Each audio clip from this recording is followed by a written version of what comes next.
यता तर्सिन्छन् कि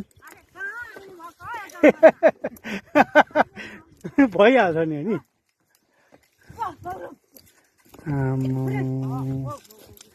आइज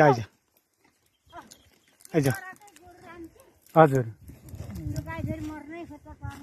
कति चर्न खोज्दो रहेछ नि त यो त फेरि अनि घाँस चाहिँ घाँस छ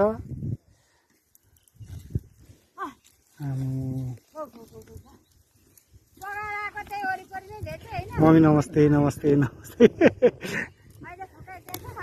अनि एकछिन चढ्थ्यो होला नि चराउँदै लानु न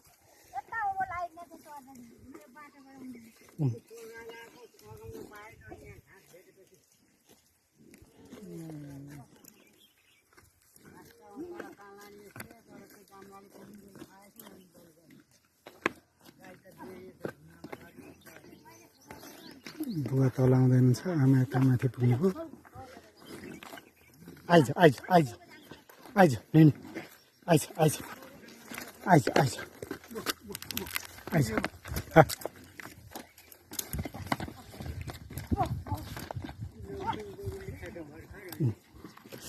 बुवा नमस्कार अनि भुल्टेबाट ल्याएको अनि अस्ति बेचेर चाहिँ म उता जाँदा त तर फेरि अनि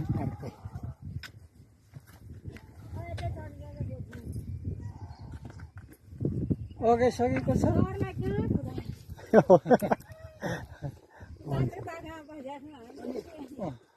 हामी आइजान्छौँ केलाई यति हतार होइन ठाउँ पनि हेरौँ ठाउँ पनि यसो हेरौँ भनेर नि घाँसै घाँस रहेछ त्यही त बुढेसकालमा यस्तोमा कसरी भने हाम्रो कुरा गर्दै आएको कि अब नपाल्दा पनि अब यस्तो घाँस छ लोभ लाग्छ जोत्नु पर्यो मल चाहियो तपाईँको त्यत्रो पर लाग्यो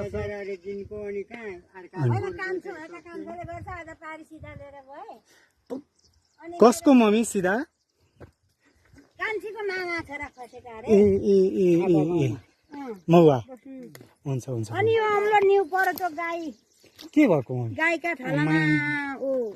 यो भरि भएको थियो कि आज बिहान पो त अनि कान्छाले यो थला घाँस हाल्ने ठाउँको फ्याँक्नुपर्छ आमा भन गोबर सोरी सकेर त्यो फ्याँक्ने हो कि यहाँनिर हो घोचेको त यहाँ तर खुन पनि आएन त्यो अलिकति भाँचिएको थियो ताने होइन बाहिरपट्टि होइन यहीँ हो ताने अहिले भरे हुँदै त अब खुम्च्याउनै हुँदैन के गरेर गोरु